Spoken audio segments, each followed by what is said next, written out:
Okay, so and then seterusnya adalah nombor 3. Okay, then macam mana kita nak complete freelancer profile details and qualification. Kalau ini kat bahagian bawah-bawah tadi.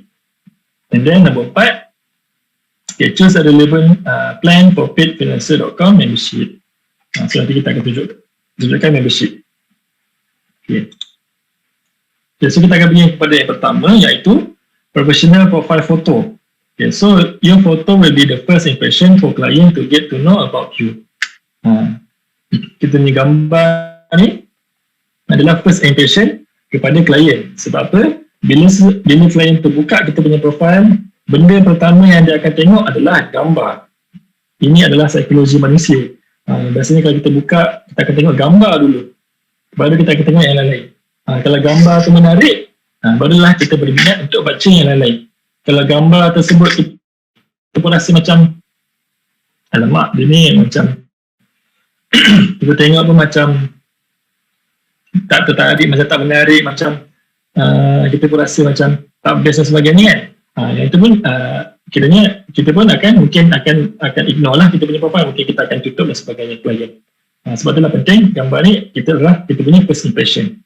Okay, and then good profile picture will give good impression to the client. So bila kita punya gambar tu menarik ataupun bagus dan sebagainya, so nanti first impression klien tu akan cakap, ush, dia ni macam, dia bukan macam biasa ni, so dia memang macam apa, dia akan rasa tertarik dan sebagainya.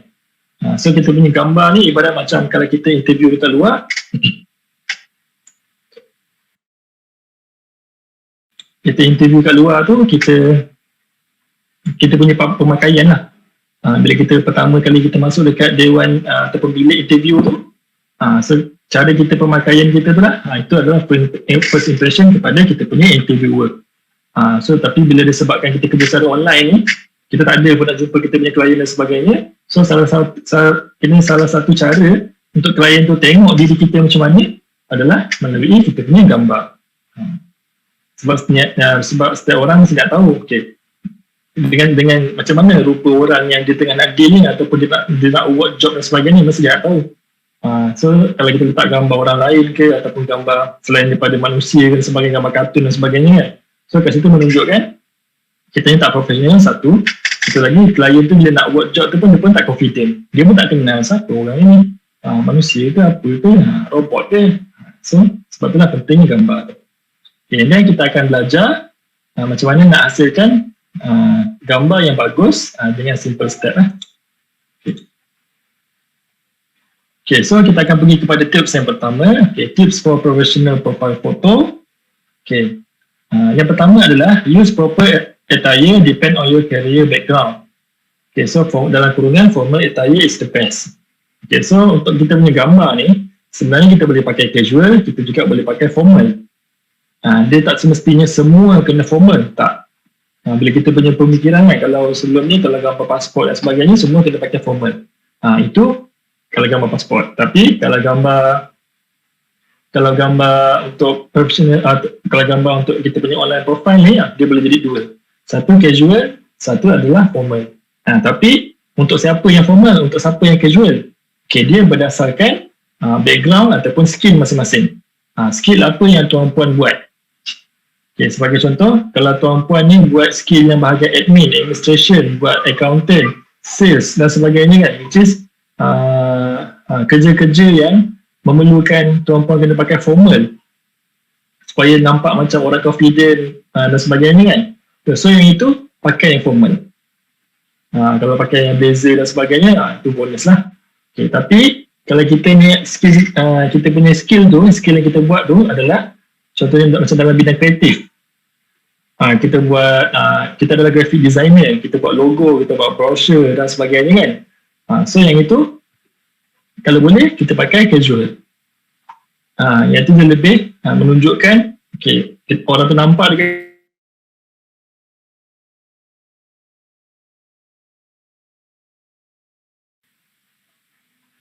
Okay, so bila kita pakai contoh macam graphic designer, IT, web developer dan sebagainya kan, so bila kita pakai casual, itu bila orang tengok macam okay, dia memang sesuai lah, tengok muka pun macam graphic designer.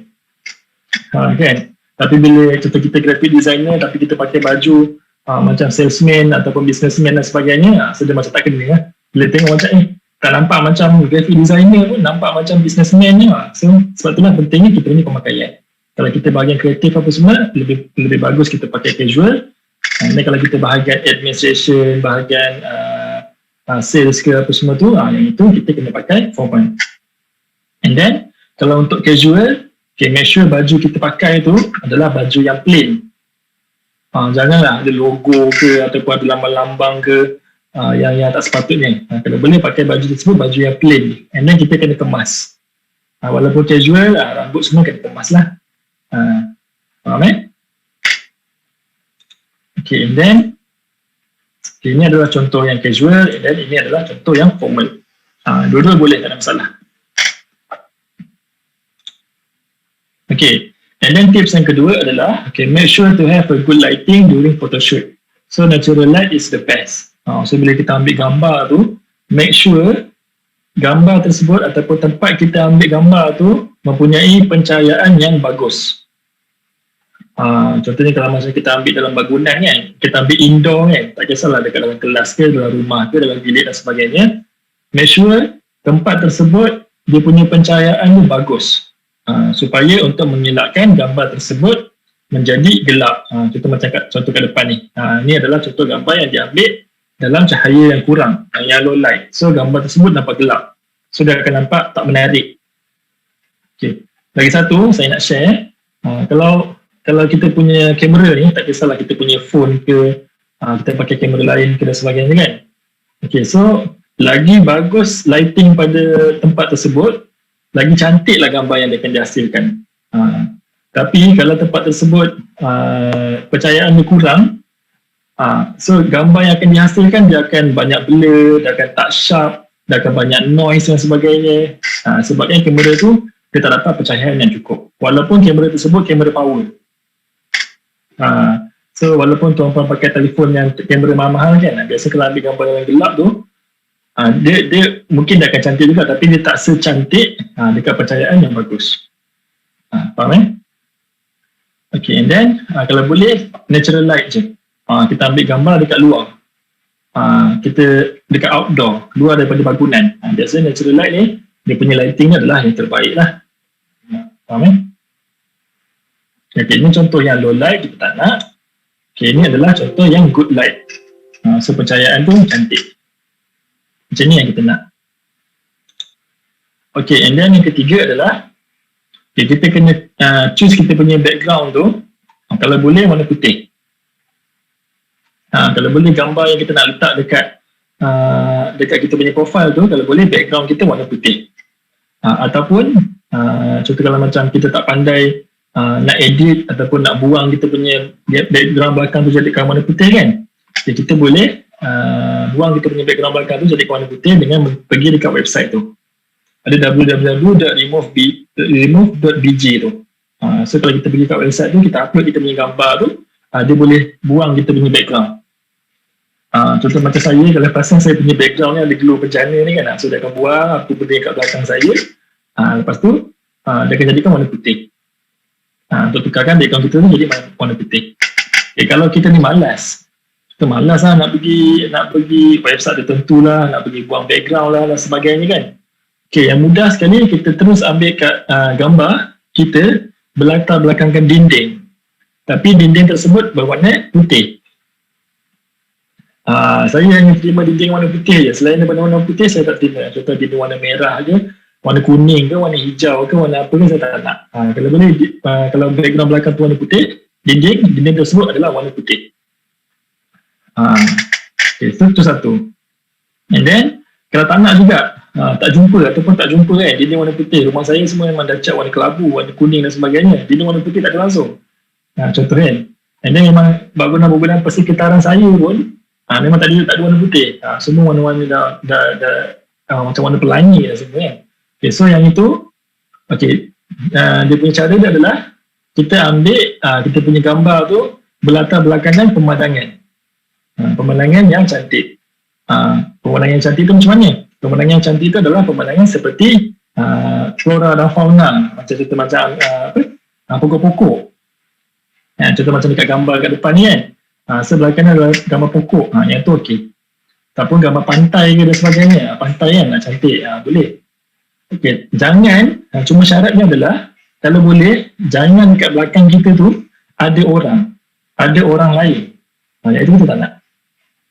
So kalau boleh background belakang kita tu, kalau kita ambil gambar pemandangan dan sebagainya, elakkan belakang kita tu ada gambar orang lain. Itu kita tak nak. Contohnya macam kita ambil gambar tayang kenduri kan.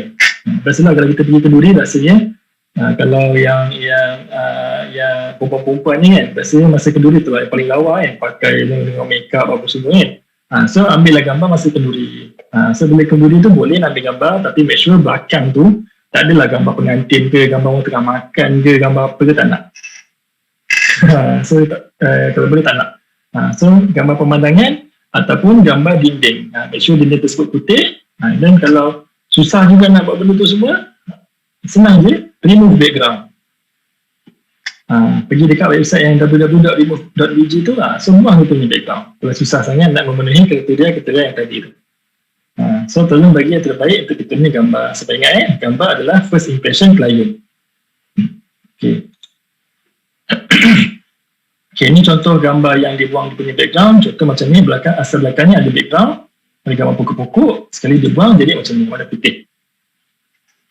So bila kita tukar kita punya background jadi warna putih, okay, dia akan membuatkan kita punya muka ataupun kita punya diri tu, dia pop up, dia macam menyerlah. So klien tu tengok, okay, dia tak ada benda-benda dekat background kita tu yang boleh distract dia punya perhatian. Dia fokus kepada kita je. Faham Okay, so ni adalah tips yang seterusnya. Okay, yang pertama, bila kita ambil gambar tu, make sure kita tidak ada pakai apa-apa yang boleh menutup kita punya muka.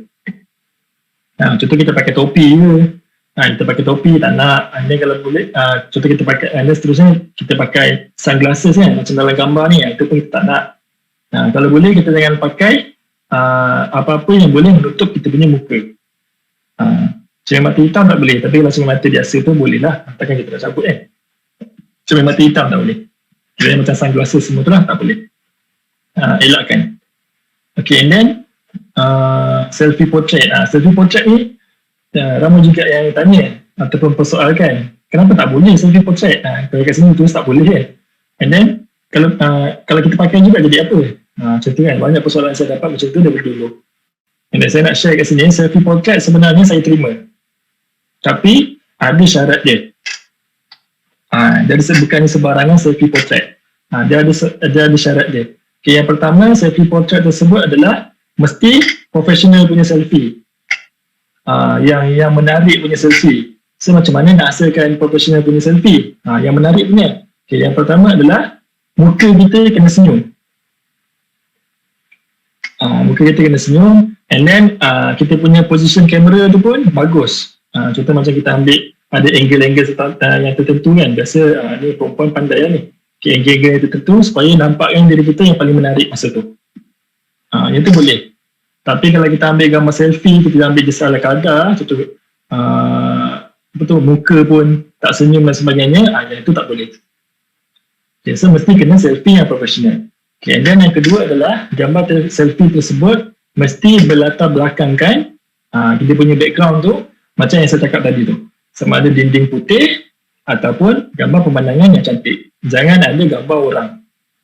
Contoh gambar kawan-kawan kita ke semua, itu tak nak. Okay, so kalau gambar selfie tuan-puan tu memenuhi kriteria yang seperti saya cakap tadi tu, so maka gambar tersebut bolehlah kita gunakan. Faham? Dan pencahayaan semua tu lah, pencahayaan semua kena bagus lah. Okay. Satu lagi yang saya perasan, kebiasaannya orang suka selfie ataupun ambil gambar dalam kereta. Yang ni pun kalau boleh kita elakkan. Dalam kereta kan, tengah duduk kan. Biasalah tu, biasanya ambil gambar dalam kereta ni sebab masa tu lah rasanya paling cantik. Sebab biasanya duduk dalam kereta ni kita nak pergi berjalan. Bila nak pergi berjalan, masa tu lah kita dah make up apa semua dan sebagainya kan. So suka ambil gambar dalam kereta. So background belakang pun dengan kursi apa semua kan, tu tak nak. Kalau boleh gambar dekat luar kereta. Faham Okay, dan yang seterusnya adalah gambar kita tu, kalau boleh kita elakkan color blending yang tak bagus. Contoh macam kat depan ni lah. Color blending tu tak bagus. Dia tak ada kontra. Sebagai contoh, gambar ni kalau kita tengok dia punya tona warna kulit dia, okay, warna coklat kan, lebih kurang warna coklat, and then dia punya rambut dia pun warna coklat, dia punya baju dia pun warna coklat, sofa dia pun warna coklat, dinding belakang pun warna coklat, tangga pun warna coklat. So tak nak. So benda-benda yang color blending tak bagus ni, yang ada macam lebih kurang satu tona warna dan sebagainya, itu kita tak nak. Okay, terutamanya contoh macam kalau tuan-puan pakai baju kan, lepas tu ambil gambar dekat langsir contoh. So baju dengan langsir itu lebih kurang sama je, so tak nak. Boleh okay, so kalau boleh ada kontras semua lah. Dia punya tu cantik warna dia tu, perbezaan ada kontras warna tu. Kalau color blending yang sama semua macam ni tak nak.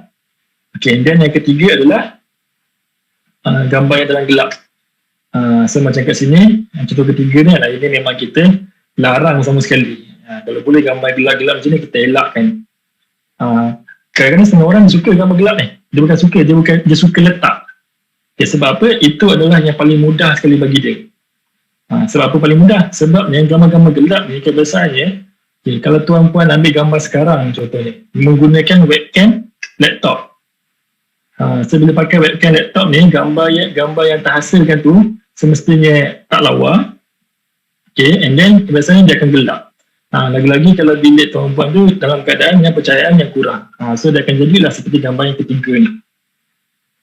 Ini jenis orang yang terus ambil gambar, okay, terus letak. So kita tak nak benda macam ni. Kalau boleh gambar kita nak bagi yang the best. Sebab gambar adalah kita punya first impression. So untuk gambar, tips yang paling penting saya nasihatkan adalah muka kita kena senyum. Muka kita kena senyum. Kita kena jadikan gambar tersebut menarik untuk orang tengok, macam dia akan rasa macam bila dia tengok muka kita senyum, dia pun akan tengok macam okey, dia akan rasa friendly dan sebagainya. Kita jangan gambar muka masam dan sebagainya. Kalau muka kita masam, walaupun kita punya lighting cantik, background cantik, semualah cantik kan, tapi muka kita masam pun tak guna juga. Faham So yang paling penting adalah kita kena senyum. Okey. So maka selesailah untuk gambar. Faham ni untuk gambar saya nak buat Okay, lagi satu untuk gambar saya nak beritahu. Antara tips yang tambahan adalah kalau boleh gambar tersebut kita suruh orang lain yang ambil. Gambar tu orang lain yang ambil, bukannya kita ambil sendiri. Sebagai contoh, kita suruh orang yang boleh dipercayai lah. Orang yang boleh dipercayai, dan kita tahu dia memang pandai ambil gambar. Kita macam kawan kita ke dan sebagainya kan. So kita suruh dia ambil. Sebab apa? Bila kita suruh orang yang boleh dipercayai untuk ambil gambar kita, dia akan tahu apa yang terbaik. Sebagai contoh dia tengah pegang kita punya kamera kan, dia pun tengok, dia pun cakap okay, ke kiri sikit, okay, ke kanan sikit, okay, rambut tu betulkan sikit, okay, senyum tu jangan senyum sangat, gigi tu tutup, mulut tu, dia boleh advise benda macam tu. Sebab dia nampak. So bila dia boleh advise itu, jadi hasil gambar tu nanti akan jadi menarik lah. So tak perlulah kita nak ambil banyak-banyak kali dah, apa dan sebagainya. So kalau boleh kita suruh orang yang tolong ambilkan gambar, orang yang boleh dipercayai, yang kita tahu dia memang power ambil gambar. Okay, itu satu. Okay, faham Okay, satu lagi untuk gambar, bila kita letak gambar tu, make sure gambar tersebut jangan satu badan. Kalau boleh, yang the best adalah kita punya, daripada kita punya kepala sampai kita punya paras dada. Itu yang terbaik, yang the best lah. Jangan kita ambil gambar contoh macam saya sekarang ni, daripada kepala sampai bahu. Bahu kan. Jangan. Kalau boleh bawah sikit daripada bahu kat sini, macam paras dada lah kat sini. So setiap gambar, kalau boleh, kalau kita nak crop dan sebagainya pun, jangan crop dekat bahagian sendi. Atau bahagian sendi kan. Okay, ni adalah sendi, kita punya bahu ni sendi kan. Kita punya siku ni pun sendi kan. Kita punya pinggul ni ataupun pinggang ni pun sendi kan. So bahagian-bahagian joint macam tu, kita jangan crop dekat situ. Kalau boleh macam saya sekarang ni kan, kalau kita tengok gambar saya sekarang ni, kat paras bahu macam ni kan. So elakkan, kita naik ke tinggi sikit. Kita macam ni. Ini okey. Sebab kepala saya dia tak nampak. Kalau boleh, kita jangan crop dekat bahagian sendi. Sebabnya bila kita crop dekat bahagian sendi, dia akan nampakkan gambar tersebut pelik. Dia akan rasa macam, macam tak kena lah gambar dia ni, macam ni. So, kalau boleh, kita jangan crop dekat bahagian sendi lah. Kita kalau macam bahu tu, kita bawahkan sikit. Segambar macam tu, itu adalah yang the best. Faham Itu adalah tips. Okay, so selesai gambar, saya rasa semua faham. Okay, so lepas ni bolehlah siapa-siapa yang cari-cari dekat phone ke apa semua dan sebagainya, rasa macam tak ada pun gambar-gambar yang memenuhi kriteria dan sebagainya kan. So bolehlah ambil satu lepas ni. Tak salah kita bagi yang the best sebab benda tu nanti untuk kita juga. Kalau kita bagi main-main dan sebagainya, so nanti result dia pun tak seperti kita harapkan. Faham Okay, so selesai gambar. Okay, step seterusnya adalah kita nak letak kita punya headline ataupun kita punya title. So, kita punya headline ataupun kita punya title adalah di bawah nama kita. Kita tengok contoh kat dalam gambar ni kan. So, nama kita kat bahagian atas. Contoh kat sini namanya adalah Daniel Page.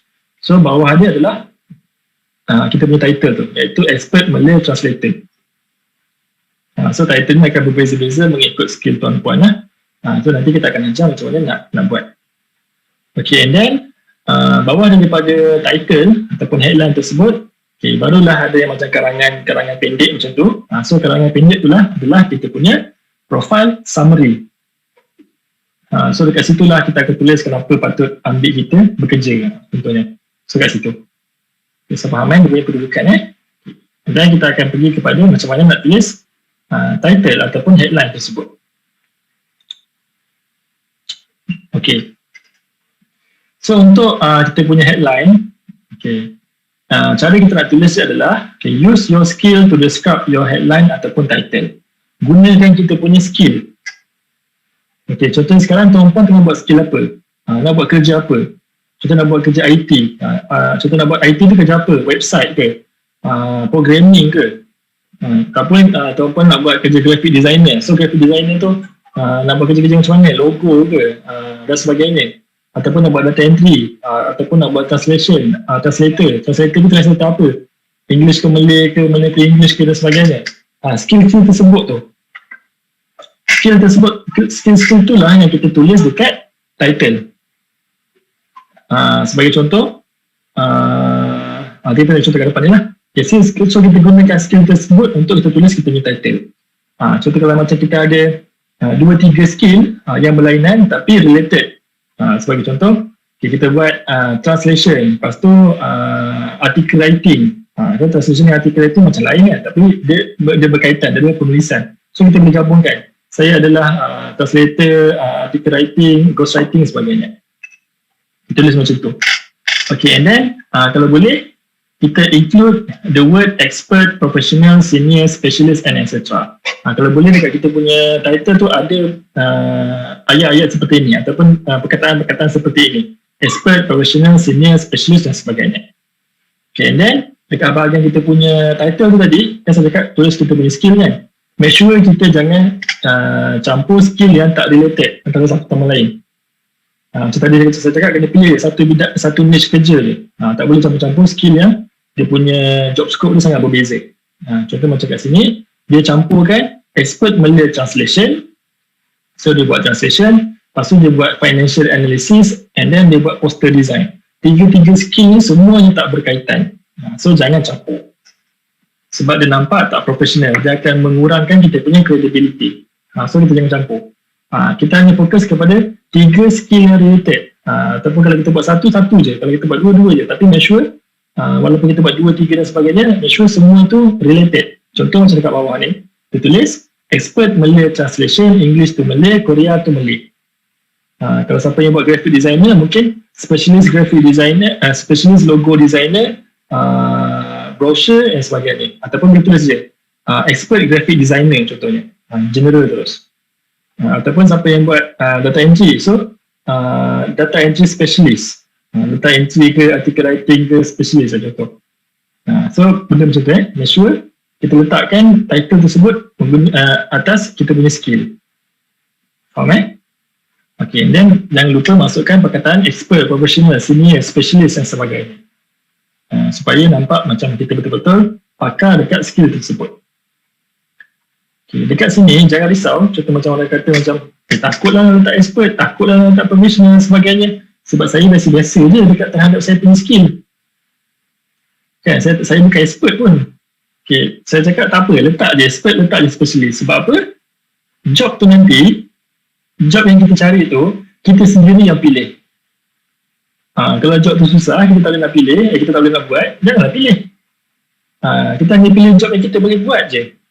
So tak kisahlah kita letak expert ke professional dan sebagainya. Sebab job yang kita pilih tu memang kita boleh buat. So kita adalah expert lah, kita adalah professional lah terhadap job tersebut. Janganlah kita tahu job tersebut kita tak boleh nak buat, kita pilih juga, itu masalah lah. So faham kita ingat job tu semua atas diri kita sendiri yang pilih. Bukannya wajib pilih kan semua, tak ada. Dia tak ada istilah wajib pilih. Okay, faham contohnya macam sebab apa saya cakap wajib, contohnya saya buat data entry, so semua kerja data entry saya wajib buat. So bila saya pilih data entry, nanti dia akan keluar lah list job data entry, ada banyak kan, so saya pilih je lah mana satu yang saya rasa saya berkenan. Bukannya saya kena buat semua tu, tak. Semua tu terletak pada diri kita nak pilih yang mana satu yang kita rasa berbaloi untuk kita buat. So semua tu terletak pada diri kita. So jangan risau, letak je expert, specialist dan sebagainya. Okay, and then selesai dekat bahagian title ataupun kita punya headline, seterusnya kita akan pergi kepada bahagian profile summary. So ingat profile summary dekat bahagian yang tadi headline tu bahagian bawah dia, yang karangan pendek tu. Kenapa patut ambil saya tu kan? So dekat situ, apa yang patut kita isi dekat situ? Okay, antara poin yang kita patut isi adalah kita punya years of experience. Okay, satu. And then type of skill. Okay, mention the software will add an extra bonus to the profile. So type of skill ni adalah software yang kita gunakan. Contoh macam saya guna Photoshop ke, Microsoft Excel ke, Microsoft PowerPoint ke, Microsoft Word ke, benda-benda tu semua. Nama-nama software tersebut, itu kita letakkan. Kalau kita pandai guna 10 jenis software yang berlainan, so listkan semua-semua tu, 10-10 tu. Tapi make sure software-software yang kita gunakan tu berdasarkan skill yang kita buat lah. Sebagai contoh, kalau saya buat data entry, so software yang saya gunakan Excel lah. Janganlah saya buat data entry tapi saya punya software yang saya letak engineering drawing ni, AutoCAD ni software, so macam tak kena lah. So jangan. Kalau boleh list software yang kita letak tu semua adalah berkaitan dengan kita punya skill tu. So selesai kita letak kita punya software, kita yang nombor 3 adalah kita tuliskan kita punya servis. Apa yang kita buat? Sebagai contoh, kalau saya seorang graphic designer, so apa yang saya buat? Saya buat logo design, template design, branding design, brochure dan sebagainya, banner dan sebagainya. So saya listkan setiap benda yang saya boleh buat tu. Contoh kalau macam saya admin dan sebagainya, saya boleh buat apa? Data entry, data analysis, web research dan sebagainya, semua tu. So kita listkan. So apa lagi yang lain? Contoh macam IT, so saya boleh buat apa? Website, programming, C++, apa semua tu. So saya listkan benda tu. Faham Contoh macam saya engineering drawing. So apa yang saya buat? Saya buat 3D modeling, 2D drawing, plan dan sebagainya. So saya listkan.